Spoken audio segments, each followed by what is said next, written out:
Hey everybody, this is Larry. This is me on August 5th here in New York City of 2024.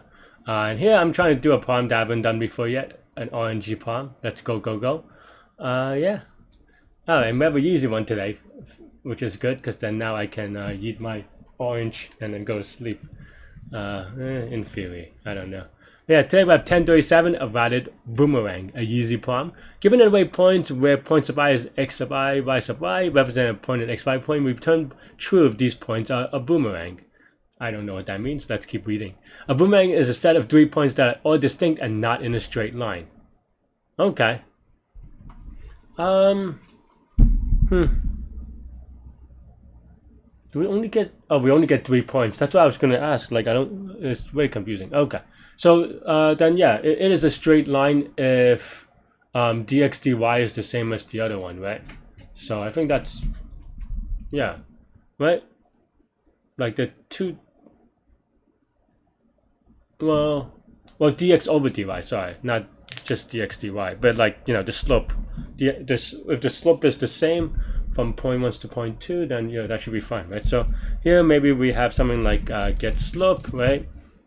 Point 1, point 2, and then we just we return dy over dx, I suppose. So p2 of 1 minus p1 of 1, and you know I'm doing it in a pseudo fake fraction type thing, right, in an array. So then now yeah, slope 1 is equal to get slope points 0, points 1. Slope 2 is equal to get slope of points 1, points 2. It doesn't really matter which, you know.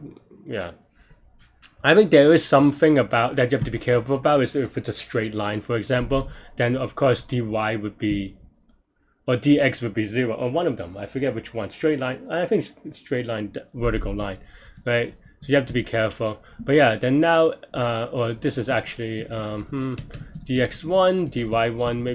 Maybe that's a little bit cleaner anyway. And then now, so then we want something like, I wrote dy dx, so I messed up anyway. I think it shouldn't matter in the sense that there is like a symmetry thing, but it's still sloppy. But yeah, but then now you have d, so you can write it like this, right?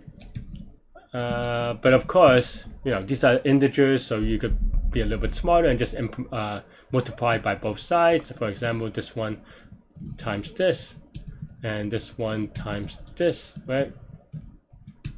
So if this is true, then it would just return true. That means that we can just return this, I think, right? And that should be good, hopefully. If not, then I'll be a little bit sad. Did I mess it up? Oh. This means that the slope is the same and it is a straight line. So that means that I want the inverse of this because you have this boomerang thing. Alright. Am I confident with computational geometry stuff or just geometry stuff? I'm always not confident, so we'll see. Okay. That looks good. That looks lucky, thankfully. But yeah, that's all I have for this one. I mean, this is all at one time or one space, but you know, it's all about just kind of thinking through it. I think you can do something with the dot product as well if you really want to, because then now you could get the with the dot product, or maybe the cross product. I mean, yeah, maybe you could use the cross product. Like another way to do it is just use the cross product to get the area of the parallelogram, and if that area is not 0, then it's not a straight line, right? So there are a lot of different ways you can think about that as well. I think you can also use a dot product for a similar reason, in that, you know, you just dot product is just a way to get the cosine, right? But yeah, that's all I have for this one. Let me know what you think. Thanks for watching, and yeah, stay good, stay healthy, to good mental health.